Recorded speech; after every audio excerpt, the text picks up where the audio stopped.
नमस्कार, EV drive the future में आप सभी का स्वागत है। आज हम आपकी मुलाकात बड़ौदा के जाने माने इलेक्ट्रिक व्हीकल सर्विसेज कंपनी के स्पीड फोर्स के डायरेक्टर दीपेन बराई से कराते हैं और उनसे उन्हीं की ज़बानी में सुनते हैं कंपनी के बारे में। नमस्कार सर। नमस्कार। हम स्पीड फोर्स से आए हैं, वडोदरा से आए हैं और हमारा मेन बिजनेस है सर्विसेज का। जैसे ईवी सर्विसेज है तो वो फ्यूचर है, तो उसके लिए हमारी कंपनी काम करती है। हमारे इंडिया में 200 से ज़्यादा आउटलेट है। इंडिया के अलावा नेपाल में और बांग्लादेश में हमारे ऑपरेशंस चल रहे हैं, जहाँ पे हम ईवी सर्विसेज वगैरह सब करते हैं। कंपनी 9 साल से है। हमको CM अवार्ड मिला है अभी लास्ट मंथ, और गुजरात की टॉप 25 कंपनीज में हमको नॉमिनेशन मिला है। और हम फ्यूचर भी अच्छा देखते हैं सर्विसेज का। दीपेन बराई जी, ये बताइए कि ईवी सर्विसेज के प्रेजेंट सिनेरियो में क्या चल रहा है? हाँ, देखिए अभी जो ईवीज आ रहे हैं, जैसे हमको पता ही है कि बहुत सारा मैन्युफैक्चरिंग यहाँ पे नहीं हो रहा है, जो इंपोर्ट हो रहा है वगैरह सब। लेकिन फ्यूचर तो है ही, क्योंकि जैसे गवर्नमेंट का मेन विज़न है।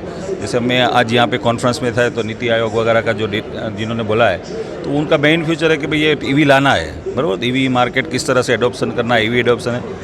तो ये जो आज का ईवी है, ये अगर मैं ऐसा सिंगल वर्ड में बोलूँ तो it's a first generation EV है। और धीरे धीरे ये डेवलपमेंट होगा और बहुत आगे जाएगा, और टेक्नोलॉजी बहुत आगे बढ़ भी रही है। ये बताइए, आपकी सफलता का रहस्य क्या है जो आप यहाँ तक मुकाम पे आए और पूरे आपने इंडिया में आपने इतने आउटलेट खोले हैं, उसका मेन कारण क्या है? हाँ, हमारी सफलता का रहस्य तो सारे फ्रेंचाइजी को ही दूंगा। लेकिन आप देखो तो ये बिज़नेस कहीं ना कहीं अनऑर्गेनाइज था। आज सर्विसेज का बिज़नेस, जैसे आप देखो तो कस्टमर, टू व्हीलर का जो कस्टमर है जहाँ पे हमने शुरुआत की, तो वो कस्टमर कहीं ना कहीं सर्विसेज के लिए परेशान था। आज जैसे हम देख रहे हैं कि यहाँ पे इतनी सारी ईवीज कंपनी है, तो लेकिन सर्विसेज तो कहीं पे भी नहीं है। तो हम ऐसा एक सर्विस का इकोसिस्टम बनाना चाहते हैं कि जहाँ पे कोई भी इलेक्ट्रिक व्हीकल का जो, क्योंकि आप देखो तो इलेक्ट्रिक व्हीकल जो सर्विस हो रहा है उसमें भी मोरलेस अगर बात करें तो इंजन के अलावा सब कुछ है। तो हम वहाँ पे वो जो इकोसिस्टम है उसका एक पार्ट बनना चाहते हैं, और उसमें वही सर्विसेज का बिजनेस आगे बढ़ाना चाहते हैं।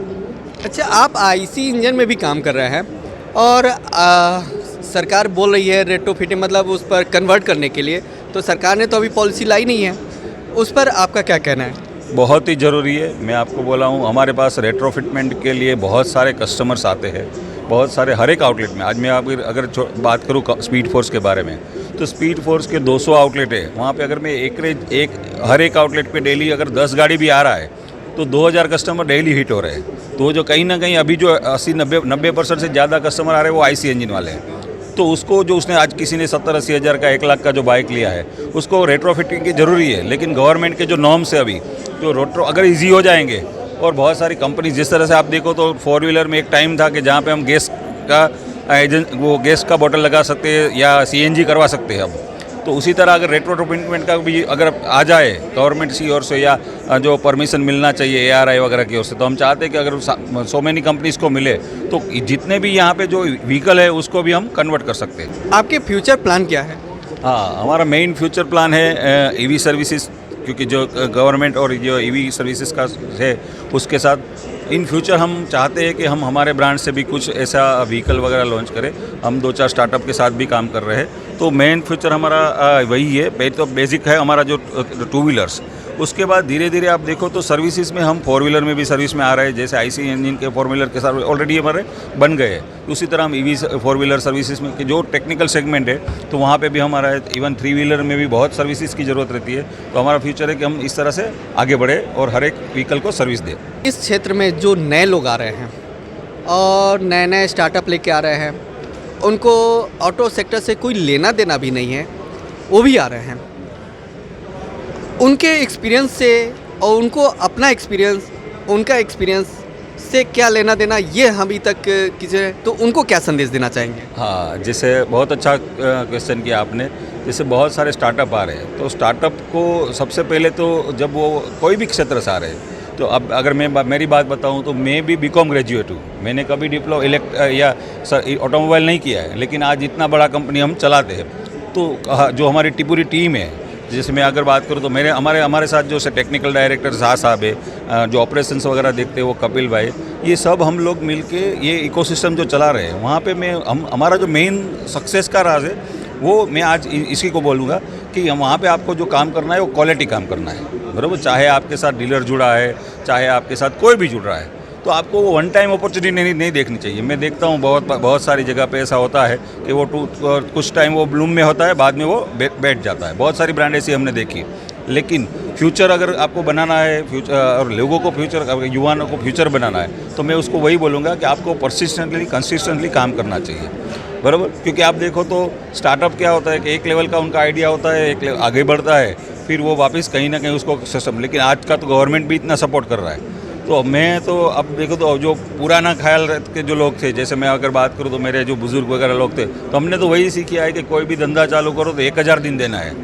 या टेक्नोलॉजी का ज़माना है और आज का जो युवा है वो वहाँ पे कहीं ना कहीं वो पीछे चला जाता है, उसके पास पेशेंस नहीं है।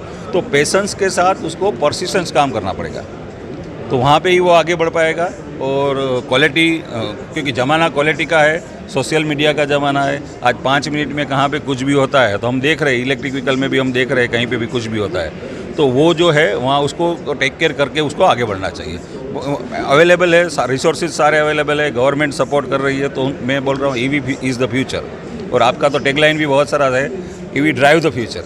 आप ये ग्रेटर नोएडा में आए EV इंडिया एक्सपो में, यहाँ से आप क्या लेके जा रहे हैं, क्या उम्मीद लेके जा रहे हैं? हाँ, बहुत ही, मैं आपको बताऊँ, हमको यहाँ पे नॉमिनेशन हुआ है हमारा speed force best electric vehicle service of the year का। तो उसके लिए ये फोरम जो है, EV चार्ज फोरम और EV एक्सपो वाले जो भी ऑर्गेनाइजर्स हैं उनको भी मैं थैंक यू बोलूँगा। दूसरा, यहाँ पे मैं बहुत सारी ऐसी जो टेक्नोलॉजी देख के जा रहा हूँ आज, जो मैंने एक्सपो तो ऑटोमोबाइल में तो सालों से देखते, लेकिन यहाँ पे जो EV एक्सपो है उसमें बहुत सारी ऐसी टेक्नोलॉजी है कि जो इंडियन मैन्युफैक्चरर्स है, जो टॉप क्लास मैन्युफैक्चरर्स है इंडियन में, जो आज तक जिन्होंने लीड किया है, वो लोग भी आगे आए हैं ऑटो कंपोनेंट मैन्युफैक्चरिंग में। वो भी चाहते हैं कि अभी नेक्स्ट जो फ्यूचर है उसके साथ ही चले, क्योंकि प्रवाह के साथ ही चलना पड़ेगा सबको। तो बहुत अच्छा यहाँ फोरम है, बहुत सारे सेशन भी बहुत अच्छे हुए हैं। इवन एक्सपो में बहुत सारी ब्रांड आई है, तो मैं सबको बधाई दूंगा उसको भी कि आप उनको भी सक्सेस मिले, और मेरे को भी बहुत अच्छा लगा यहाँ पे आने के। आप ऑर्गेनाइजर और एग्जीबिटर को अभी तक नॉर्थ इंडिया में, दिल्ली में सक्सेस हुआ है इलेक्ट्रिक व्हीकल का एक्सपो, और अभी तक नॉर्थ इंडिया से कहीं भी बाहर सक्सेस नहीं हो पाया है। अभी तक साउथ में भी, हाँ, वेस्ट में अभी तक नहीं, अभी तक मेरी नॉलेज में नहीं है वेस्ट में कि ऐसा एक्सपो हुआ है, चाहे वो मुंबई से लेकर आपके गुजरात अहमदाबाद हो। तो इसमें आप क्या वहाँ किसको आमंत्रित करना चाहेंगे कि गुजरात में ये चीज़ फैसिलिटी जबकि गुजरात एक हब बनने जा रहा है? बहुत सारी कंपनी गुजरात में इलेक्ट्रिक व्हीकल मैन्युफैक्चरिंग करने जा रही है। आपने बहुत अच्छा क्वेश्चन किया, और वो बोले ना, मेरे मुंह की बात छीन ली।